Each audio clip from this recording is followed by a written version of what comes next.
عزیز طلباء، السلام علیکم۔ میں ہوں عظیم الرحمان صدیقی، اور میرا مشن یہ ہے فروغ تعلیم کا فروغ۔ جو کچھ میں جانتا ہوں اس کو میں آگے پہنچاؤں۔ میرا ایک یہ بھی مشن ہے کہ ہمارے جو متوسط طبقے کے یا غریب طبقے کے جو طالب علم ہیں وہ تعلیم کے ذریعے ترقی جو ہے نا وہ کریں، اور وہ جو ہے اپنی تعلیم مکمل کر کے اور مقابلے کے امتحانات کی طرف آئیں۔ CSS کریں، PCS کریں، مقابلے کے امتحانات تیار کریں، اور فوج میں جائیں، سول سروسز میں جائیں۔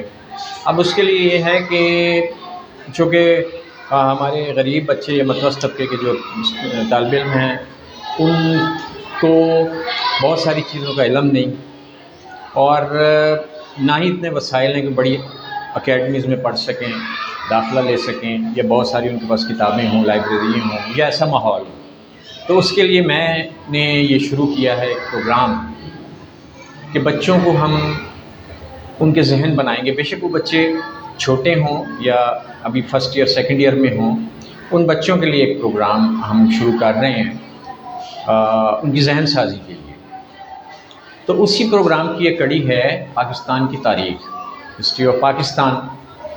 تو جناب بچوں میرے اور نوجوانوں، پاکستان 14 اگست 1947 کو مارز وجود میں آیا، اور آپ اگر پیچھے چلے جائیں 1857 کی جنگ آزادی سے پہلے محدود سے ہی، نام نہاد سے ہی، لیکن بہرحال مسلمانوں کی حکومت تھی، اور یہ مغلیہ سلطنت کی جو آخری کڑی تھی، اور ہندوستان میں بادشاہت تھی، اور بہادر شاہ ظفر جو ہے نا وہ مسلمان بادشاہ تھے۔ 1857 تک انگریزوں نے بہت بڑے ہندوستان پر قبضہ کر لیا تھا، علاقوں پر، اور 1857 میں ایسے حالات و واقعات پیش آئے کہ انگریزوں نے پھر پورے ہندوستان پہ قبضہ کر لیا اور مسلمانوں کی حکومت قائم کر لی۔ اب ہندوؤں کو تو کوئی فرق نہیں پڑا، وہ پہلے بھی جو ہے حکمران نہیں تھے، مسلمانوں کے زیر نگی تھے، اب وہ انگریزوں کے زیر نگی ہو گئے۔ البتہ مسلمانوں کو یہ فرق پڑا کہ مسلمان جو پہلے بادشاہ تھے مفتوح ہو گئے، تو بڑے مسائل پیدا ہو گئے، مسلمانوں کے دلوں میں غصہ بھی تھا، رنج بھی تھا۔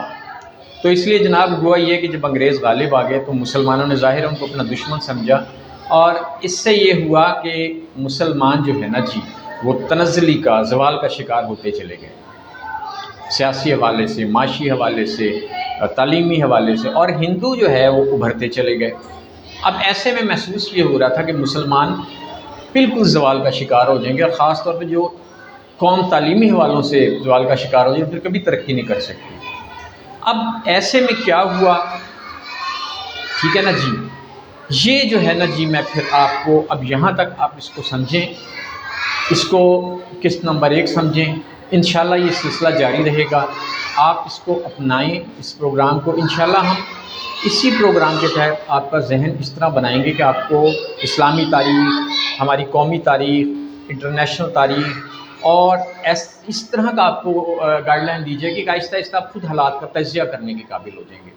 تو مجھے دعاؤں میں یاد رکھیں، اور جو ہے نا چینل کو سبسکرائب بھی کریں، عظیم نامہ کو، اور اس پروگرام کو آپ دیکھیں۔ سبسکرائب میں کہتا ہی نہیں کبھی بھی، میں اس لیے کہہ رہا ہوں کہ اب یہ جو ہے نا جی جو بچے ہمارے نوجوان ہیں وہ اس پروگرام کو کم از کم دیکھیں، ڈیلی بیسس پہ کوشش کروں گا یہ آئے، تاکہ آپ کا ذہن جو ہے نا وہ بنے مقابلے کے امتحان کے لیے۔ بھائی اب تعلیم کے ذریعے ترقی کر سکتے ہیں، نہ جائیداد ہے، ٹھیک ہے نا جی، نہ دولت ہے، تعلیم کے ذریعے آپ ترقی کر کے اپنے خاندانوں کو اوپر اٹھا سکتے ہیں۔ تو اس لیے عظیم نامہ کا پروگرام تعلیم کے ذریعے آگے بڑھو، یہ ضرور دیکھیں، اور یہ اس سلسلے کا پروگرام نمبر 1 تھا۔